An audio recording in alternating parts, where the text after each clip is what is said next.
ওকে, এবার তাহলে আমরা একটু দেখি। রুল 9 হচ্ছে then, after that, at last, after while, এগুলোর মধ্যে আবার কিছু ব্যাপার আছে। ব্যাপারগুলো আমি একটু বুঝিয়ে বলি। যেমন কোন একটা কিছু পরে বা কোন একটা ঘটনার একটা পর্যায়ে আমরা যখন বলবো যে এটার পর ওইটা হলো। হ্যাঁ, যেমন এখানে উদাহরণটা আমরা একটু দেখি, you have to finish your work, তোমাকে কাজটা শেষ করতে হবে, then you will be able to go home, এরপরে তুমি বাড়ি যেতে সক্ষম হবে বা বাড়ি যেতে পারবে। সো এরপরে কথাটা বোঝানোর জন্য আমরা দেন বলি, আফটার দ্যাট বলি, অথবা আফটার ওয়ার্ডস বলি। আফটার ওয়ার্ডস ওয়ার্ডটা আমি একটু তোমাদেরকে লিখে দেখাচ্ছি। এই যে এই শব্দটা তোমরা অনেক সময় দেখো আর কি, বিভিন্ন জায়গায় এটা দেখা যায়। ও সরি, এটা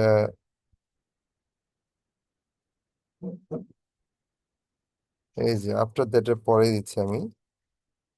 ঠিক আছে,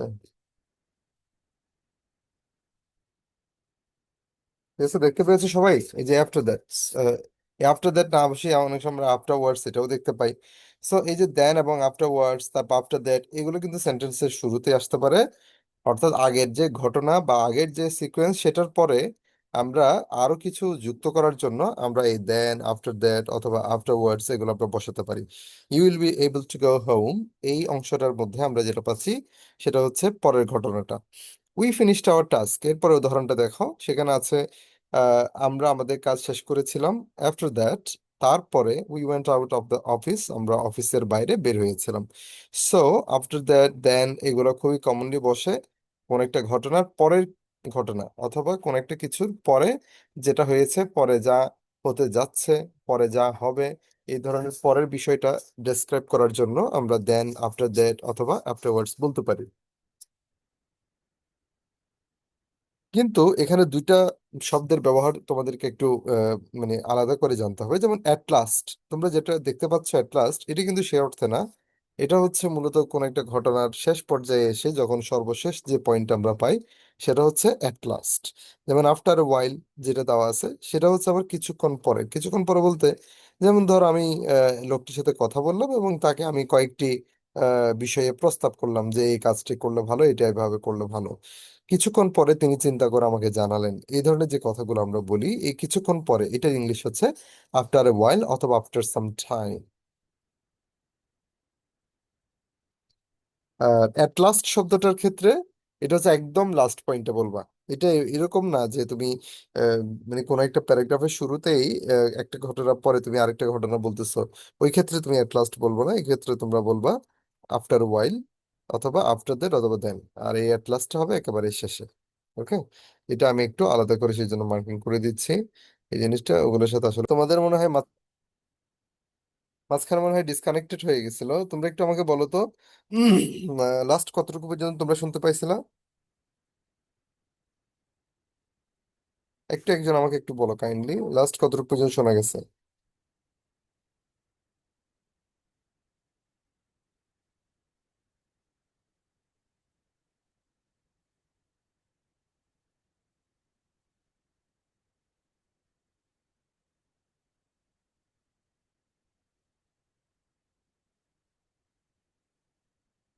আচ্ছা, সবাইকে আমাকে শুনতে পাচ্ছ? মানে রুল 9-এ আমি অ্যাট লাস্টের যে পয়েন্টটা বলেছিলাম সেটা কিন্তু সবাই শুনছো কিনা আসলে? আচ্ছা, আফটারওয়ার্ডস পর্যন্ত শুনতে পাইছো তাই না? ওকে। আচ্ছা, তাহলে এখন আফটারওয়ার্ডস এর পরে যেটা বলতে চাচ্ছিলাম সেটা হলো অ্যাট লাস্ট। এই অ্যাট লাস্ট পয়েন্টটা আমি যেটা বলছিলাম যে কোন একটা ঘটনার পরের ঘটনা বোঝানোর জন্য আমরা অ্যাট লাস্ট ব্যবহার করব না। এটা যদি এখানে রুলস এর মধ্যে চলে এসছে, কিন্তু এটা ব্যবহার এগুলোর মতো না। অ্যাট লাস্ট হচ্ছে একেবারে শেষের পয়েন্ট। মানে তুমি কোনো কিছু বর্ণনা করতে যে দুই চারটা পাঁচটা পয়েন্ট বলার পরে বা বেশ কিছু পয়েন্ট বলার পরে একদম শেষের যে পয়েন্টটা, তার জন্য তোমরা ব্যবহার করবা অ্যাট লাস্ট। এরপরে দেখো rule number 10, now days, at present, presently, now, recently, এই সমস্ত ওয়ার্ডগুলো একটু আমরা দেখবো। নাও ডেজ মানে হলো আজকাল বা মানে বর্তমান সময়ে, আমরা যেটা বলি আর কি ইদানিং বা বর্তমান সময়ে। তো এই বর্তমান সময়টাকে বোঝানোর জন্য আমরা কয়েকটা ওয়ার্ড বা ফ্রেজ ব্যবহার করি, যেমন নাও ডেজ আছে, অ্যাট প্রেজেন্ট আছে, ঠিক আছে, তারপরে নাও বলতে পারি আমরা শুধু। তো এই ধরনের ফ্রেজগুলো, এগুলো সবগুলোই হচ্ছে বর্তমানে যে কাজটা প্রায় সময় হয়, মাঝে মাঝে হয়, বা সব সময় যে কাজটা হতে দেখা যায়, যেমন আমরা বলি যে আহ, ইদানিংকার সময়ে বা আজকালকার সময়ে আমরা দেখি মোবাইল ফোনের ব্যবহার খুব বেশি বেড়ে গেছে। তরুণদের মধ্যে মোবাইলের প্রতি এক ধরনের আসক্তি সৃষ্টি হয়েছে। এগুলো কিন্তু আসলে ঠিক আজকের ঘটনা না, আজকের, গতকালকে, কিংবা হতে পারে কালকে, আগামীকালকে সেম সিচুয়েশন থাকতে পারে। মানে এরকম সাধারণভাবে বর্তমান কালের ঘটনাগুলো বর্ণনা করার ক্ষেত্রে তোমরা এখানে এই যে ওয়ার্ড গুলো পাচ্ছ এগুলো থেকে যে কোনো একটা ইউজ করতে পারো, কেমন? এখানে যেমন রিসেন্টলিও দিয়েছে। সো এই ধরনের মানে ওয়ার্ড গুলো আমরা সাধারণত বর্তমানে খুব কাছাকাছি সময়গুলোতে আমরা এগুলো ব্যবহার করে থাকি। আর রুল নাম্বার 11টা একটু এবার দেখবো আমরা, সেখানে কি কি আছে উদাহরণ দেওয়ার ক্ষেত্রে। আচ্ছা, এটা তো সহজ আছে। আমরা কানেক্টরের মধ্যে আমরা প্রায় সময় একটা জিনিস দেখবো যে বাক্যের মধ্যে, যেমন ধর অনেক সময় বলে না যে আমাদের দেশে অনেক সমস্যা, অনেক সমস্যায় জর্জরিত আমাদের দেশ। তো এইরকম যখন আমরা বলি অনেক সমস্যা, তখন আসলে কি কি সমস্যা, এই সমস্যাগুলো আমরা বর্ণনা করার জন্য আমরা সাধারণত ফর এক্সাম্পল ব্যবহার করি। তবে এখানে ছোট্ট করে একটা উদাহরণ তোমাদেরকে দিচ্ছি। সেটা হলো, এটা খুব ইম্পর্টেন্ট কিন্তু সবাই মনে রাখবা, ফর এক্সাম্পল যেটা, আমরা অনেক সময় কিন্তু বাক্যটা ফর এক্সাম্পল দিয়ে শুরু করে দেই, ঠিক না? তো বাক্যের শুরুতে আমরা অনেক সময় ফর এক্সাম্পল দেখি। তারপরে ফর ইনস্ট্যান্স, এটাও আমরা অনেক সময় দেখি। কিন্তু এখানে আরেকটা ফ্রেজ তোমরা দেখতেছো, সেটা হচ্ছে সাচেস। এই সাচেসটা তোমরা নিশ্চয়ই দেখতে পাচ্ছ মাঝখানের অংশে, এইটা দেখা আছে সাচেস এবং লাইক। দেখো, সাচেস এবং লাইকের অর্থ হলো যেমন, বা এটাও একটু উদাহরণের মতো। সাচেস মানে যেমন, যেমন মানে কি আসলে উদাহরণ, যেমন এই ব্যবহারটা কোন জায়গায় আসলে। তো তোমরা এখানে সাচেস এর ব্যবহারটা আসলে দেখতেছো না, তাই আমি তোমাদেরকে একটা সেন্টেন্স লিখে দেখাচ্ছি। মানে ফর এক্সাম্পলের সাথে সাচেস এর পার্থক্যটা কোন জায়গায়, সবাই একটু খেয়াল করো এটা। ধরো কেউ একজন বললো যে আই বট ডিফারেন্ট ফ্রুটস, মানে আমি বিভিন্ন রকম ফল কিনেছি, কেমন? এরপরে সে ফর এক্সাম্পল এখানে দিল না, কেন দিল না দেখো। ফর এক্সাম্পলটা সেন্টেন্সের শুরুতে বা বাক্যে মানে একটা ক্লজের শুরুতে আমরা ব্যবহার করি, কিন্তু এখানে সেন্টেন্সের মাঝখানে এভাবে ফর এক্সাম্পল না দিয়ে সাচেস। যেমন কি কি দিতে পারি আমি, ধরো আমি দিলাম অ্যাপলস, তারপর আমি দিলাম গ্রেপস এন্ড অরেঞ্জেস। তাহলে এখন কি বুঝতে পারছো সবাই? তাহলে আমি কিভাবে সাজেস্টটা ইউজ করছি দেখো। আমি এখানে ফর এক্সাম্পলটা না দিয়ে আমি দিলাম এই যে সাচেস। তাইলে এই সাচেস এবং ফর এক্সাম্পলের মধ্যে পার্থক্যের একটা বড় জায়গা হচ্ছে, তুমি সেন্টেন্সের মাঝখানে কোনো যদি উদাহরণ দিতে যাও, ঠিক আছে, তখন যে আইটেমে তুমি উদাহরণটা দিচ্ছ ওই আইটেমটার পরপরই সাচেস তুমি বসিয়ে দিতে পারো, ঠিক আছে? তো উদাহরণ হিসেবে আমরা দেখতে পাচ্ছি, যেমন এই যে ফল, আমি কয়েক রকমের ফল কিনেছি বা বিভিন্ন রকমের ফল কিনেছি। এই ফলগুলো কি কি, সেগুলোর উদাহরণ দেওয়ার জন্য, ফলগুলোর বর্ণনা দেওয়ার জন্য আমরা সাচেস ব্যবহার করলাম। এখন এটা সবার ক্লিয়ার করে দেখো কিন্তু, আবার পরীক্ষা তোমরা সাচেসের জায়গায় ফর এক্সাম্পলের জায়গায় সাচেস এরকম যেন না হয়। সবার কাছে এটা ক্লিয়ার?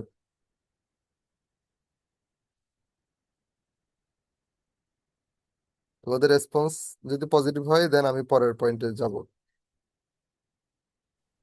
জি স্যার, বুঝছি, পরেরটাই যান। ওকে। আচ্ছা, এখন তাহলে দেখো, পরের পয়েন্ট হচ্ছে আমাদের জন্য রুল নাম্বার 12, সেটা হচ্ছে তুলনা। আচ্ছা, সরি, আরেকটা ওয়ার্ড বলে নেই। ওখানে ফর এক্সাম্পলের জায়গায় অনেক সময় নেমলি এবং উইজ, যেটা লাস্ট পয়েন্ট আছে, ওইটার অর্থ হচ্ছে, ওইটাও উদাহরণের দেওয়ার মতোই।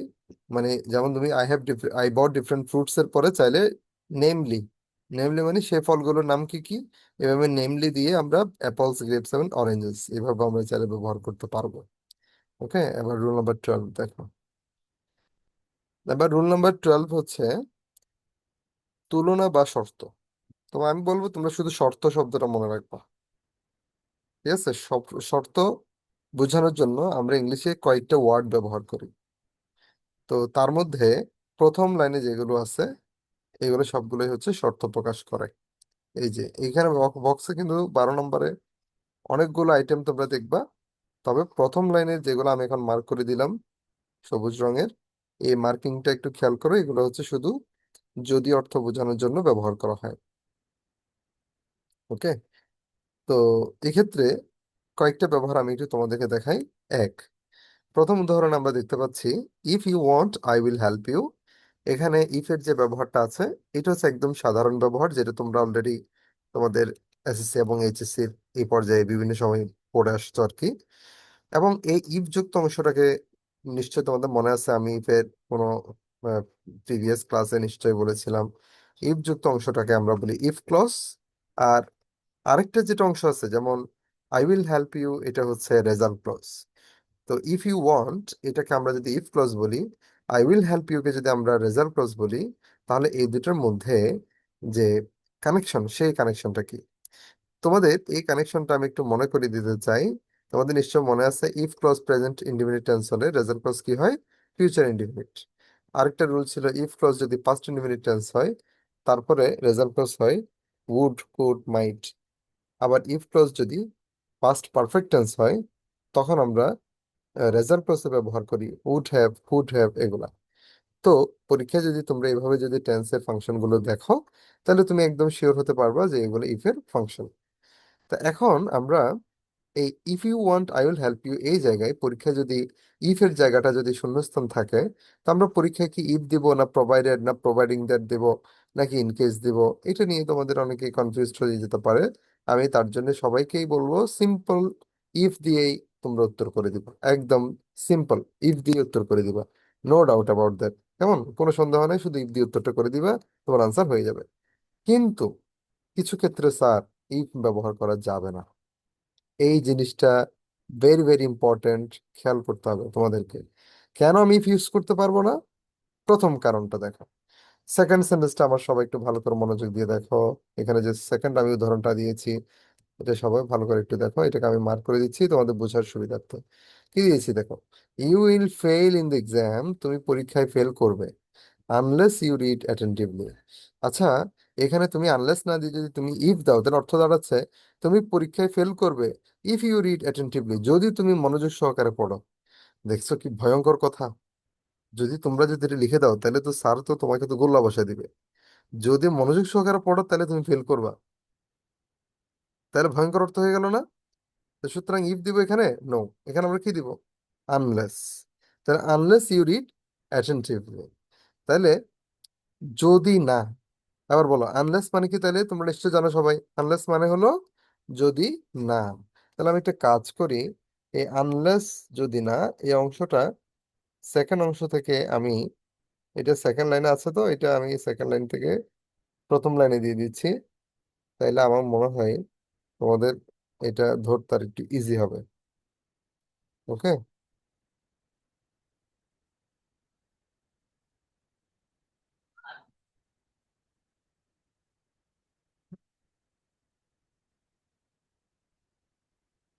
ওকে। আচ্ছা, এবার দেখো তাইলে, আনলেস, এবার এখানে কেন আনলেস দিচ্ছি দেখো। তাহলে অর্থটা এবার বলি, আনলেস মানে যদি না। তাহলে আনলেস ইউ রিড অ্যাটেন্টিভলি, যদি তুমি মনোযোগ সহকারে পড়াশোনা না করো। আনলেস ইউ রিড অ্যাটেন্টিভলি মানে হচ্ছে, যদি তুমি মনোযোগ সহকারে পড়াশোনা না করো, তাহলে রেজাল্টটা কি? You will fail in the exam, তুমি পরীক্ষায় ফেল করবে। ওকে। আমার মনে হয় সবাই বুঝতে পেরেছো। এবার আনলেস এর আরেকটা উদাহরণ দিচ্ছি, unless you put on your coat. ধরো পরীক্ষায় আনলেস এটা তো শূন্যস্থানে থাকবে, তোমাকে দেওয়া হলো কি, you put on your coat. Put on your, put on মানে তো জানো মনে হয়, জামা কাপড়ের ক্ষেত্রে পুট অন মানে হলো জামা পরা, এটা মনে রাখবে। আর পুট অফ মানে জামা খুলে ফেলা। ঠিক আছে, মনে থাকবে, তোমরা এই প্রেপোজিশনের ব্যবহারটা সবাই মনে রাখবে, কারণ প্রেপোজিশন তো তোমাদের এমনিতে পরীক্ষায় আসে। তাহলে পুট অন মানে হলো কি, পরিধান করা। কেমন? এটা শিখে রাখো, হ্যাঁ। আর পুট অফ, অফ মানে কোনটা? O double F. ঠিক আছে, ও ডাবল এফ দিয়ে যদি পুট অফ, তাহলে হলো জামা খুলে নেওয়া, খুলে ফেলা। So you put on your coat বলতেছে তুমি তোমার জামা পরিধান করবে বা করো। এরপরে বললো you will catch a cold, তুমি তোমাকে ঠান্ডায় আক্রমণ করবে, বা তুমি ঠান্ডায় আক্রান্ত হবে। ঠিক আছে। এখন, বা তুমি সর্দিতে আক্রান্ত হবে, ঠিক আছে, কেমন? তাহলে তুমি জামা কাপড় পরলে তুমি ঠান্ডায় আক্রান্ত হবে, মিথ্যা কথা না এটা? নাকি তুমি জামা কাপড় না পরলেই ঠান্ডায় আক্রান্ত হবে? এটাই তো হবে। তাহলে যদি না হয়, কোনো অর্থ, সেন্টেন্সের অর্থ যদি না বোঝায়, যদি না, তখন আমরা ইফ না দিয়ে আনলেস দেব। বুঝা গেছে ব্যাপারটা? আচ্ছা, আবার একটা কথা আছে এখানে, যদি ইউ ডোন্ট পুট, এখানে যদি নট দেওয়া থাকতো, তখন তুমি আবার শুধু ইফ দিয়ে আনসার করতে পারতা। কিন্তু এখানে তো নটটা নাই, কিন্তু নটের অর্থটা দিতে হবে, সেই জন্য এখানে আনলেস বসাতে হবে। তাহলে আমরা ইফ গেল, আনলেস গেল, কেমন? এবার আমরা, আচ্ছা তোমরা কি ছোট্ট করে আমার 1 মিনিটে দুটো বাক্যের উত্তর দিতে পারবা? একটু টেস্ট করি তোমরা ইফ এবং আনলেস বুঝছো কিনা। তাহলে আমি যদি এখন বলি,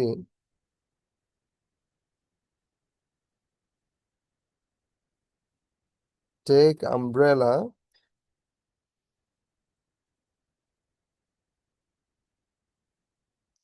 you want to get wet. এরপর হচ্ছে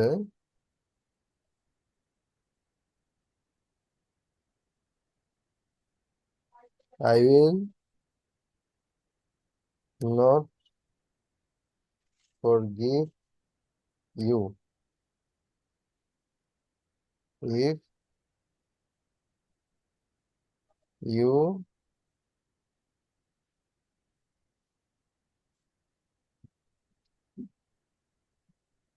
চিট।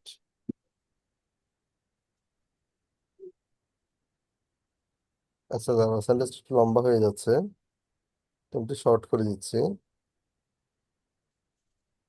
আই ক্যানট মেক মানি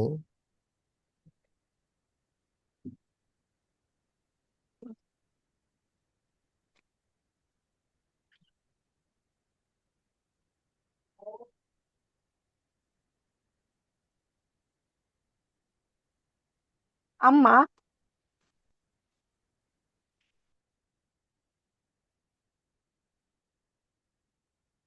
দুটো দিলাম তোমাদেরকে, আরেকটা দিচ্ছি।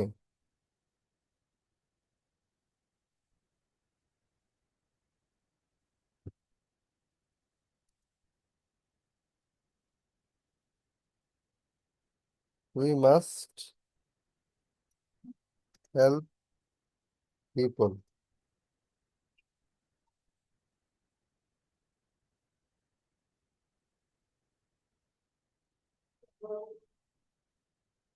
ব্যাস, তোমাদেরকে এই তিনটাই দিলাম।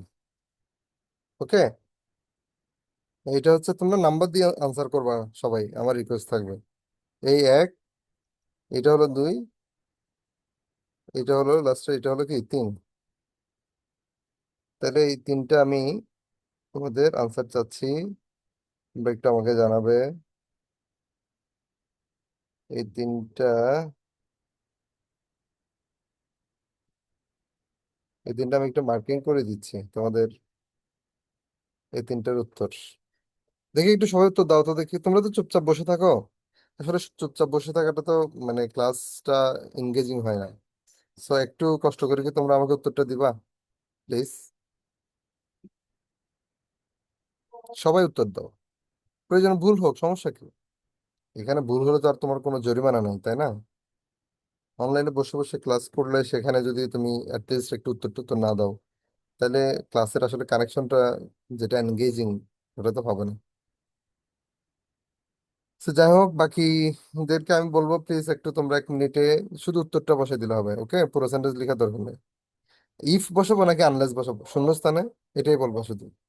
ইফ বা আনলেস, যে কোনো একটা বসাবো শূন্যস্থানে। 1 নম্বরে কোনটা, 2 নম্বরে কোনটা, 3 নম্বরে কোনটা? একটু কাইন্ডলি সবাই একটু আনসার করো।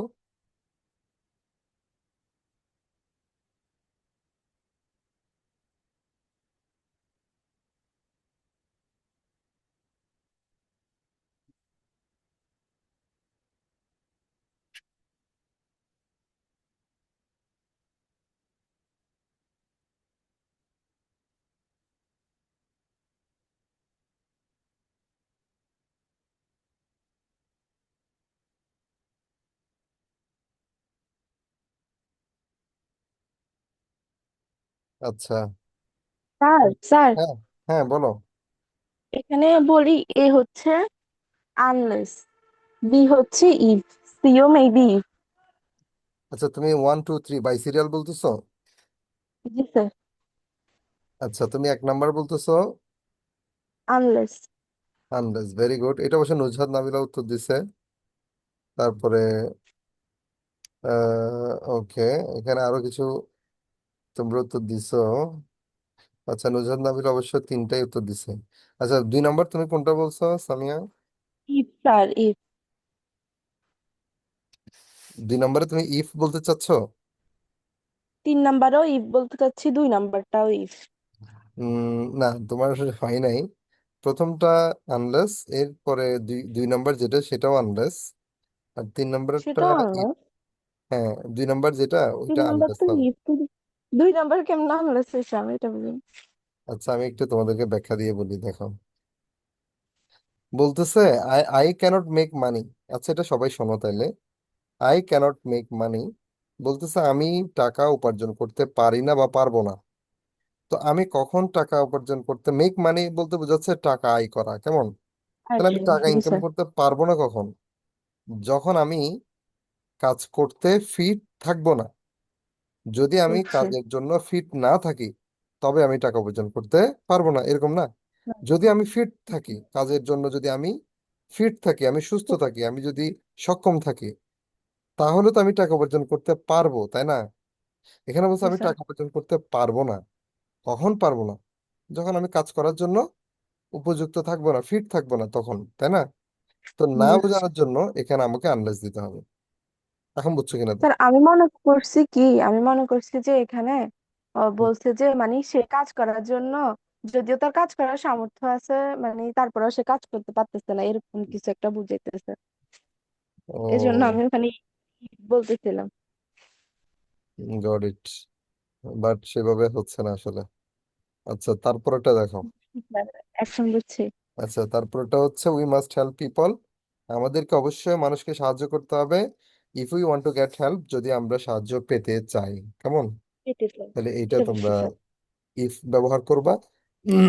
টেক আমব্রেলা, এটা তো সবাই বুঝছো মেবি, মানে জি ছাতা sir. Now. If you want to get get wet, তাহলে মানে এখানে যদি if, তুমি ভিজতে না চাও তাহলে হ্যাঁ, ছাতা নাও। তাহলে এখানে বলতেছে তুমি কখন ছাতা নিবা? যদি তুমি ভিজতে না চাও, তাই না? ভিজতে চাইলে তো জি ছাতা স্যার। নেওয়ার দরকার নাই। তো সুতরাং ছাতা কখন নিবে? যখন তুমি ভিজতে না চাও। তাহলে না চাইলে নেগেটিভ অর্থ, তাহলে আনলেস দিতে হবে, unless you want to get wet. তুমি যদি ভিজতে না চাও, তাহলে তুমি ছাতা নাও। ঠিক আছে, ওকে। তোমরা মাত্র দুজনে উত্তর করছো। এখানে আরো বাকি যারা আছে তারা উত্তর দিলে আমার ভালো লাগতো, কিন্তু তোমরা নীরব দর্শকের ভূমিকা অবতীর্ণ হয়ে গেছো, কিছু করার নাই। এখন আমি চলে যাচ্ছি আমার পরের অপশন গুলোতে। You may accept this job. আচ্ছা, এখানে অরের ব্যবহারটা আগে একটু বলে নেই। তাহলে তোমরা আবার রুলস এর বাকি লাইনগুলো একটু দেখো। এখানে বলতেছে অর, আদারওয়াইজ, টিল, আনটিল, এগুলো মানে কি? এগুলো কিন্তু আবার আলাদা অর্থ, এগুলো আবার সব একই অর্থ না। তোমরা আবার একসাথে দেখতেছো বলে এগুলো সব একই অর্থ মনে করার কারণ নেই। যেমন অর এবং আদারওয়াইজ এটা একই অর্থ। আমি এই জন্য এগুলার একটু আলাদা মার্কিং করে দিচ্ছি। ঠিক আছে, এটা তোমরা যারা ক্লাসটা ফুল মনোযোগ দিয়ে শুনতেছো দেখতেছো, একটু অ্যালার্ট থাকো। এই জায়গায় এ দেখো, অর এবং আদারওয়াইজ এটাকে আমি একটা মার্কিং করতেছি কালার। আবার টিল থেকে, এই যে টিল থেকে আনটিল যেটা, এই অংশটা, এটাকে আমি আলাদা আরেকটা মার্কিং করতেছি।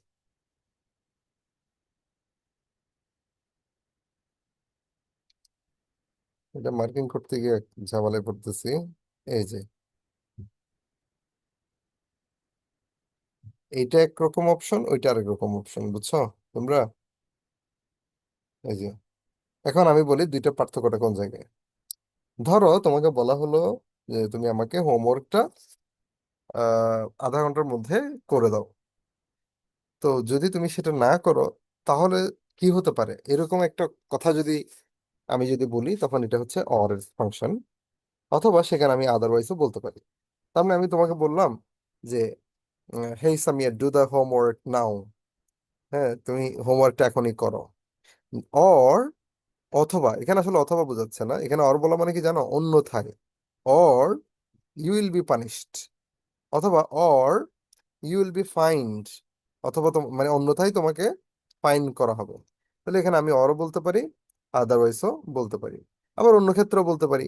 যেমন ধরো কোন একজন অপরাধীকে একটা শাস্তি বা একটা রায় দেওয়া হলো যে you will have to pay the fine of $100, বলতেছে তোমাকে $100 ফাইন দিতে হবে, কেমন?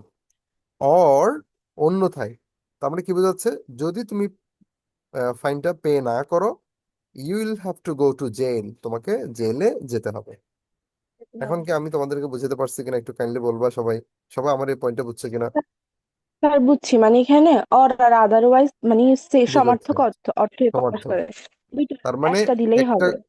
তার মানে একটা ঘটনার সাথে এরপরে ঘটনা যদি এরকম যদি আহ, মানে উল্টো কিছু হয়, মানে এইটা বিপরীতমুখী হয় না তাহলে। করলে যদি ওইটা হয়, তোমার এইটা না করলে আরেকটা ওইটা হবে, এরকম যদি কেউ যদি মিন করে আর কি, তখন আমরা পরীক্ষা চাইলে অরও দিতে পারবো, আদারওয়াইজও দিতে পারবো। আর টিল এবং আনটিল ফাংশনটা কি? ধরো নর্মালি আমরা যখন কোন একটা সময়ের ক্ষেত্রে ব্যবহার করি তখন কিন্তু আমরা প্রায় সময় তো টিল ব্যবহার করি। যেমন আমি যদি বলি, আমার এক ছোট ভাইকে বললাম যে তুমি এখানে 5 মিনিট বা 10 মিনিট, অথবা আমি তাকে বললাম যে 10 মিনিট না বলে আমি বললাম তুমি 10টা 30 পর্যন্ত তুমি এখানে অপেক্ষা করতে থাকো, আমি চলে আসবো। তো কোনো একটা দেখা যাচ্ছে সে মানে 10টা 30 পর্যন্ত অপেক্ষা করতেছে, এই পর্যন্ত বোঝাতে যে ওয়ার্ডটা আমরা ইউজ করি সেটা হলো মূলত টিল। আমি বললাম তাকে হুম। ওয়েট হিয়ার, তুমি এখানে অপেক্ষা করো টিল 10:30 AM, 10টা 30 পর্যন্ত। তাহলে এই টিল 10:30 যে কথাটা, এটা হচ্ছে জাস্ট কোন একটা সময় পর্যন্ত বোঝানোর জন্য এই টিল কথাটা এসেছে। আর আনটিলটা হচ্ছে মূলত, আনটিলের আরেকটা ব্যবহার আছে, সাধারণত আমরা আনটিলের পরে একটা ক্লজ দেখি, টিলের পরে আমরা কিন্তু ক্লজ দেখি না, ঠিক না? আমরা দেখি কি আনটিলের পরে। Different। তার মানে হলো আনটিলের সাধারণ যে ব্যবহার, সেখানে আমরা দেখি কোন একটা ক্লজ, ক্লজ বলতে ওই ক্লজের যে কাজ, হ্যাঁ ওই কাজ পর্যন্ত বোঝাতে আমরা অনেক সময় আনটিল ব্যবহার করি। যেমন ধরো ওয়েট হিয়ার, তুমি এখানে অপেক্ষা করো ওই 10:30 না বলে আমি যদি বলি আমি ফিরে না আসা পর্যন্ত, আসা তখন আমরা পর্যন্ত। এটা যে ইংরেজি বলি wait here Until until I come until back. I can be। তাহলে এখানে যেটা হচ্ছে, আনটিল আই কাম ব্যাক বলার ক্ষেত্রে যদি আনটিল কখনো আমি ব্যবহার করি, তাহলে একটা বিষয় সবাই ভালোভাবে মনে রাখবা, আনটিলের ক্ষেত্রে এটা কিন্তু একটা শর্ত। তুমি আনটিল বলা মানেই কিন্তু আনটিলের সাথে একটা নেগেটিভ এক্সপ্রেশন আছে। সুতরাং কখনো তোমরা আনটিল যদি ব্যবহার করো, তবে সেই সেন্টেন্সটা মানে আনটিলের পরের যে অংশটা যুক্ত করবা সেটা যেন অ্যাফার্মেটিভ অংশ থাকে। কারণ আনটিলের পরে যদি তুমি নেগেটিভ দাও, তাহলে সমস্যাটা কি? সমস্যা হচ্ছে আনটিল নিজেই তো একটা নেগেটিভ অর্থ। তাইলে আনটিলের পরে তুমি যদি আবার যদি নেগেটিভ দাও, মানে আনটিল, যেমন আমি যদি বলি ওয়েট হিয়ার, তুমি এখানে অপেক্ষা করো আমি ফিরে না আসা পর্যন্ত, আনটিল আই কাম ব্যাক, তাহলে আনটিল আই কাম ব্যাক বলা মানে হলো আমি ফিরে না আসা পর্যন্ত। এই নাটা কোত্থেকে পাচ্ছি? আমি আনটিল থেকে, কারণ আনটিল মানে হলো কি নেগেটিভ। শুধু যতক্ষণ অর্থে আনটিল আসে তা না, যতক্ষণ না, তার মানে আনটিলের ভেতর একটা কি আছে? নেগেটিভ আছে, না। সুতরাং আনটিল আই কাম ব্যাক বলা মানেই হচ্ছে সেই বাক্যটা নেগেটিভ হয়ে গেছে। কিন্তু কোন স্টুডেন্ট যদি এরকম করে যে until I do not come back, তখন কিন্তু ভুল হবে। কেন ভুল? কারণ আনটিল নিজেই নেগেটিভ। সুতরাং বাক্যকে নেগেটিভ করার জন্য তো আনটিল একাই যথেষ্ট। আমি যদি আনটিলের পরে আবার যদি নট দেই, তাহলে এখানে দুইটা নেগেটিভ হয়ে যাচ্ছে। Until I do not come back বললে এদিকে ডু নট এর নেগেটিভ, এদিকে আনটিল এর নেগেটিভ, দুইটা নেগেটিভ হয়ে যাচ্ছে। তো এটা তো অ্যাকচুয়ালি ঠিক হবে না। সো এই জন্য আমরা এখানে আনটিল আই কাম ব্যাক না বলে, until I do not come back না বলে আমাদেরকে বলতে হবে আনটিল আই কাম ব্যাক। তারপরে আরেকটা অপশন আছে, সেটা হচ্ছে ইনস্পাইট অফ এবং ডেসপাইট। এটারই, এটারও সেম অর্থ, ইনস্পাইট অফ যে অর্থ ডেসপাইটও সেম অর্থ, শুধু এখানে লেস্ট শব্দটা একটু ডিফারেন্ট। এই জন্য আমি তোমাদেরকে এই লেস্ট শব্দটা একটু আলাদা করে দিচ্ছি। এই এটার আমি একটা কালার ইয়েটা আলাদা করে দিচ্ছি, হ্যাঁ।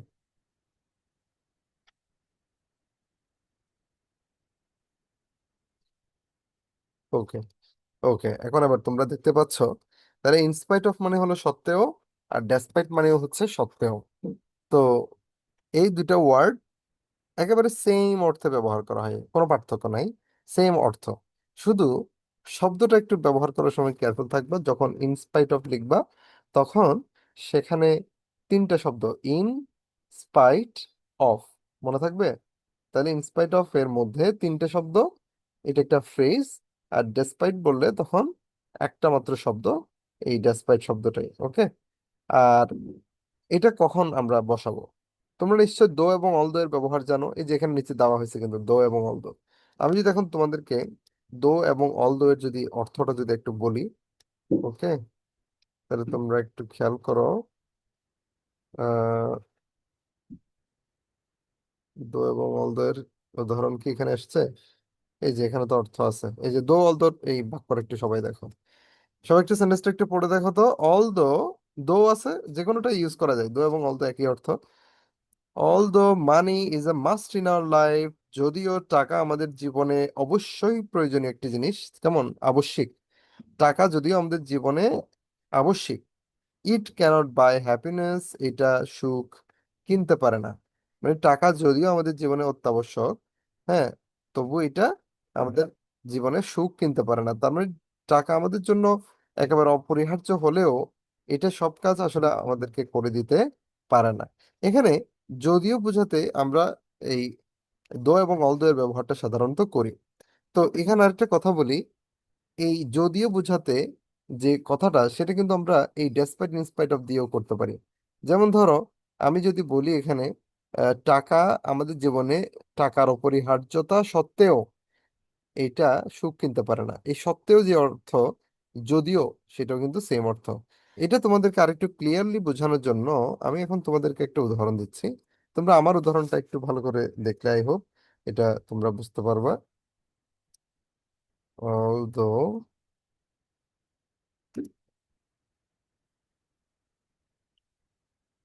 although he was ill, he attended the, আচ্ছা এই সেন্টেন্সটা কি দাঁড়াচ্ছে একটু দেখো তো। আই হোপ আমার স্ক্রিনে তোমরা ক্লিয়ারলি দেখতে পাচ্ছ, ঠিক না? অলদো হি ওয়াজ ইল, যদিও সে অসুস্থ ছিল, হি অ্যাটেন্ডেড দ্য মিটিং, সে সভায় যোগদান করেছিল।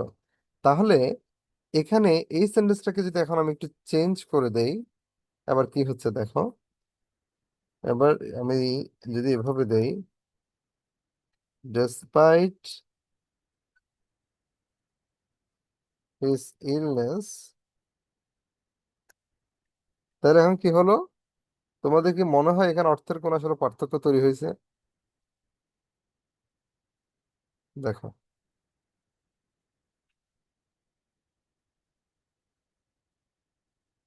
এটা একটু ভালো করে দেখো, এখানে কি হচ্ছে? অলদো হি ওয়াজ ইল, যদিও সে অসুস্থ ছিল, হি attended the meeting, say meeting A attend করেছিল। এই বাক্যটাকে যদি আমি এভাবেও বলি যে ডেসপাইট হিজ ইলনেস, তার অসুস্থতা সত্ত্বেও, ডেসপাইট হিজ ইলনেস, তার অসুস্থতা সত্ত্বেও, হি attended the meeting, say meeting A attend করেছিল বা যোগদান করেছিল।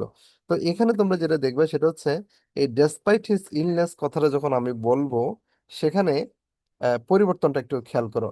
ডেসপাইট এর পরে কিন্তু কোনো সাবজেক্ট নাই, আই, হি, সি, এভাবে সাবজেক্ট নাই। কিন্তু যেটা আছে সেটা হলো হিস। এই হিসটা তার অ্যাকচুয়ালি সাবজেক্ট না, এটা হচ্ছে একটা পসেসিভ, ঠিক না? তো একটা পসেসিভ প্রোনাউন বা নাউন, সরি পসেসিভ অ্যাডজেক্টিভ, কখনো কি সেন্টেন্সের সাবজেক্ট হতে পারে? পারে না। আবার অলদো হি ওয়াজ ইল, ওখানে হি সাবজেক্টের পর একটা ওয়াজ ছিল, ভার্ব। আর ডেসপাইটের ক্ষেত্রে ওই ওয়াজটা কিন্তু নাই, তোমরা দেখতে পাচ্ছ। ইট মিনস দ্যাট অলদো এবং ডেসপাইট এই দুটার মধ্যে মূল পার্থক্যটা হচ্ছে, অলদোর পরে একটা ক্লজ বসে আর ডেসপাইটের পরে কোনো ক্লজ বসে না। এটা বুঝছো কিনা দেখো তোমরা। সবাই সবাই কি খেয়াল করছে এটা? এই যে অলদোর পরে সাবজেক্ট প্লাস ভার্ব আছে, তার মানে এটা কি একটা ক্লজ। এই অলদো হি ওয়াজ ইল, এটা একটা হলো কি ক্লজ। আর ডেসপাইট হিজ ইলনেস যেটা, এটা কিন্তু ক্লজ না। এই অলদো হি ওয়াজ ইল এটা কিন্তু একটা ক্লজ, কিন্তু ডেসপাইট, ডেসপাইট যুক্ত যে অংশটা, এটা কিন্তু ক্লজ না।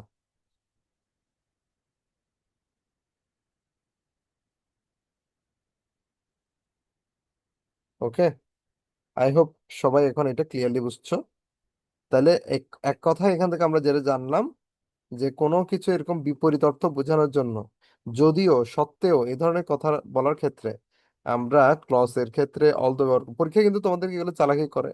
অনেক সময় এরকম একটা ক্লজের শুরুতে শূন্যস্থান দেয়, অনেক সময় একটা ফ্রেজের শুরুতে শূন্যস্থান দেয়। যদি ক্লজের শুরুতে শূন্যস্থান থাকে তাহলে ব্যবহার করবা অল দো, আর যদি ফ্রেজের শুরুতে যদি শূন্যস্থান থাকে তাহলে হবে ডেসপাইট। ঠিক আছে? তাহলে যদিও সে অসুস্থ ছিল, তবু সে মিটিং অ্যাটেন্ড করেছে, আর তার অসুস্থতা সত্ত্বেও সে মিটিং অ্যাটেন্ড করেছে। দুটারই কিন্তু আসলে মূল অর্থটা একই, কিন্তু ব্যবহারের দিক থেকে একটাতে অলদো একটাতে ডেসপাইট বসছে। ওকে, সবার কাছে কি এটা ক্লিয়ার? ওকে। তারপরে আমরা এখন আরেকটা ওয়ার্ড এখানে দেখতে পাচ্ছি, লেস্ট, যাতে না। এই লেস্টের ব্যবহারটা একটু আমরা এখন একটু দেখব।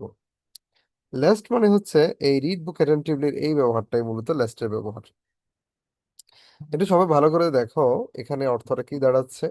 রিড বুকস অ্যাটেন্টিভলি, এখানে একটু কারেকশন হবে। বলতেছে বই পড়ো অ্যাটেন্টিভলি, মনোযোগ সহকারে। তার মানে মনোযোগ সহকারে কেন বই পড়বা? You should fail in the exam, ধরো পরীক্ষায় লেস্ট এটা থাকবে না, শূন্যস্থান, তো তোমাকে বলা হলো you should fail in the exam. আচ্ছা, তোমাদের কি মনে হতে পারে যে ভালো করে মনোযোগ সহকারে পড়াশোনা করো বই, আবার এদিকে বলতেছে তুমি পরীক্ষায় ফেল করা উচিত? তাহলে এরকম কি মিলে? মিলে না। হ্যাঁ, তার মানে আমি ভালো করে কেন পড়াশোনা করব? যাতে পরীক্ষায় ফেল না করা হয়, তাই না? তাহলে ভালো করে পড়াশোনা করো যাতে তুমি পরীক্ষায় ফেল না করো। এরকম যাতে কোনো কিছু না হয়, ঠিক আছে, যাতে কিছু না হয়, যাতে কোনো একটা কিছু না হয়, এরকম অর্থ বোঝানোর জন্য ইংলিশে আমরা ব্যবহার করি লেস্ট। এখন প্রশ্ন হচ্ছে, তোমরা এরকম এরকম দুইটা বাক্যের এরকম উদ্ভট মিনিং এর ক্ষেত্রে আমরা আবার আরেকটা ক্ষেত্রে আনলেস ব্যবহার করছিলাম, তাই না? তো এখানে আমি আনলেস দিতে পারি কিনা? হ্যাঁ, তো তখন আনলেস দিলে কিন্তু এখানে আবার অর্থটা মিলবে না। তখন অর্থ দাঁড়াবে বই মনোযোগ সহকারে পড়ো, হ্যাঁ, যদি তুমি পরীক্ষায় ফেল না করো। তো কথাটা আসলে মিলে না, এখানে বোঝাচ্ছে যাতে তুমি পরীক্ষায় ফেল না করো, মানে ভবিষ্যতে তোমার এই ধরনের পরিণতি যেন না হয়। তো এমনটা কাজ করবা করবা যেন এরকম কোন একটা পরিণতি না হয়, এরকম মানে পরবর্তীতে কোনো কিছু না হয় এটা বোঝানোর জন্য আমরা লেস্ট শব্দটা ব্যবহার করবো, ওখানে আনলেস এর ব্যবহার আসবে না, এটা সবাই মনে রাখতে হবে। আরেকটা আমি তোমাদেরকে ছোট্ট ক্লু দিয়ে দিচ্ছি, এই ক্লুটা মাথায় রাখলে তোমরা আশা করি ভুল করবে না। সেটা হচ্ছে, যদি তুমি দেখতে পাচ্ছ যে ওখানে শুড আছে, যেমন আমরা কিন্তু আনলেস এর পরে শুড বসাই না, মনে রাখবা, এই শুডটা বসাই শুধু লেস্টের সাথে। তো সুতরাং বাক্যের অর্থটার সাথে যদি মিলে যায় লেস্ট প্লাস ওখানে যদি শুড যদি দেওয়া থাকে, তাহলে তুমি আরো শিওর হতে পারবে এটা লেস্টের ফাংশন, কারণ লেস্টের ক্ষেত্রে সাবজেক্ট প্লাস শুড বসে। এরপরে দেখো, আচ্ছা, রুলস এর মধ্যে আর কি কি বাকি আছে দেখো। দো অল দো বললাম, ইনস্পাইট অফ ডেসপাইট বললাম, লেস্ট বললাম। লাস্ট এই পয়েন্ট একটু দেখো, because of, on account of, owing to, due, due to. আচ্ছা, এগুলো কি ফাংশন দেখি তোমরা বলো তো। এগুলো ফাংশন হচ্ছে মূলত কোন একটা কারণে, কোন একটা ঘটনা ঘটছে বা ঘটবে, ঘটতে যাচ্ছে, এই কারণে বুঝতে ইংলিশ আমরা নর্মালি বলি বিকজ অফ। কিন্তু এখন থেকে মনে রাখতে হবে এটা because of, on account of, owing to, due to, চারটা অপশন আমরা কিন্তু পাচ্ছি। তো এই চারটা অপশনের মধ্যে যে কোনো একটা অপশন তোমরা ব্যবহার করতে পারবে। যেমন যদি বলে the student was not present in the class yesterday, গতকালকে স্টুডেন্টটা ক্লাসে উপস্থিত ছিল না। এরপরে বলা হলো হিজ ইলনেস, তাহলে ওখানে আমি বিকজ অফ হিজ ইলনেস দিতে পারি, on account of his illness দিতে পারি, ওয়িং টু দিতে পারি, ডিউ টু দিতে পারি। এই চারটা যে কোনোটাই দিতে পারি। কিন্তু অনেক সময় তোমরা একটা ভুল করো, সেটা কি জানো? তোমরা দিয়ে দাও বিকজ হিজ ইলনেস, শুধু বিকজ হিজ ইলনেস দেওয়ার মাধ্যমে তোমরা একটা ভুল করো। ভুলটা কি? এখানে একটা অফ দাওনি তোমরা, বিকজ অফ হিজ ইলনেস এরকম হওয়া উচিত ছিল। এখন তার মানে কি সবসময় বিকজ এর সাথে অফ হয়? না, ব্যাপারটা এরকম না। বিকজ এর সাথে কখন অফ হয়? যখন বিকজটা কোন একটা ক্লজের শুরুতে আসবে, মানে সাবজেক্ট প্লাস ভার্ব এরকম কোন একটা অংশের শুরুতে আসলে তখন তোমরা বিকজ ব্যবহার করবা। আর যখন তোমরা একটা ফ্রেজ পাবা, মানে সাবজেক্ট ভার্ব নাই, জাস্ট একটা নাউন অ্যাডজেক্টিভ এরকম দুই চারটা শব্দ যখন থাকবে সাবজেক্ট ভার্ব ছাড়া, তখন ওইটা তখন আর ক্লজ থাকে না, ওইটা তখন ফ্রেজ হয়ে যায়। সেক্ষেত্রে বিকজ অফ ব্যবহার করবা। তাহলে এরকম ফ্রেজের ক্ষেত্রে শুধু বিকজ অফ না, চারটা অপশন আছে। Because of, on account of, owing two এবং ডিউ টু, এগুলোর মধ্যে যে কোনোটাই ব্যবহার করতে পারবা। তবে এখানে একটা কথা তোমাদের বলে রাখি, রুল নাম্বার 2-তে এখানে যদিও আসলে শুধু তুলনা বা শর্তের কথা বলছে, কিন্তু এখানে আসলে আমি 3 স্টার দিলাম, কারণ এখানে কিন্তু কয়টা রুল আছে, এখানে কিন্তু প্রায় 5-6টা রুল আছে।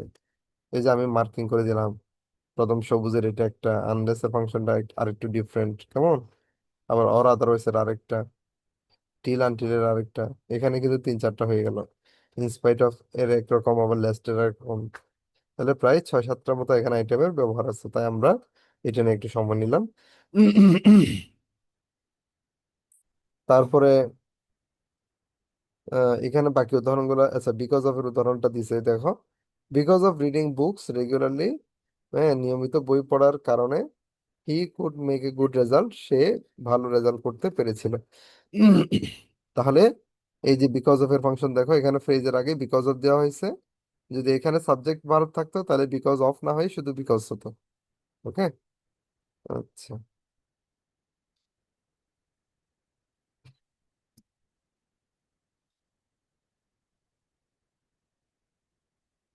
এবার 13 এবং 14 রুল তোমরা একটু দেখো তো।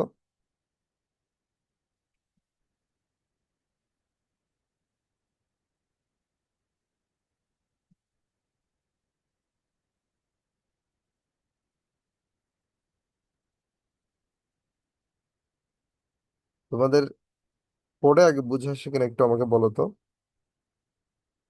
13 এবং 14।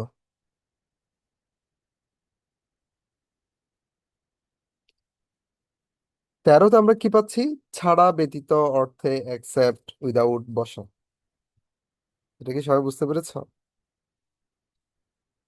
ছাড়া ব্যতীত অর্থে, অ্যাকসেপ্ট বা উইদাউট বসা।